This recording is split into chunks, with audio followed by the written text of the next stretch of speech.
চট্টগ্রাম বিশ্ববিদ্যালয়ের এক শিক্ষার্থী প্রশ্ন করেছেন, মৃত্যুর পর পুনরুত্থান কি সকল মানুষের জন্য একই দিনে হবে?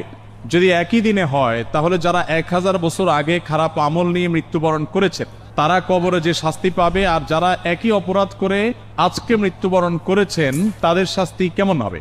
আমার ধারণা যারা আগে মৃত্যুবরণ করেছেন তারা বেশি দিন ধরে শাস্তি পাচ্ছেন। একটু ক্লিয়ার করবেন দয়া করে, আল্লাহ আপনাকে আরো বেশি নেখায়াত দান করুন। আল্লাহ রাব্বুল আলামিন 1000 বছর ধরে আলমে বারজাখে যাকে শাস্তি দিচ্ছেন তাকে আল্লাহ তাআলা যেই শাস্তি দিচ্ছেন একই অপরাধে কিয়ামতের মাত্র 2-10 বছর আগে যদি কেউ মারা যায় বা কিয়ামতের আগের দিন যদি কেউ মারা যায়, ওই একদিনের মধ্যে ওই 1000 বছর ধরে পাওয়া শাস্তির অনুরূপ শাস্তি আল্লাহ তাআলা দিতে সক্ষম না। তাহলে বোঝা গেল যে আমরা আমাদের মতো করে সবকিছুকে ভাবি, আল্লাহ রাব্বুল আলামিনের মতো করে ভাবার সুযোগ সক্ষমতাও আমাদের নাই। এই জন্যই আমাদেরকে ঈমান আনতে বলা হয়েছে।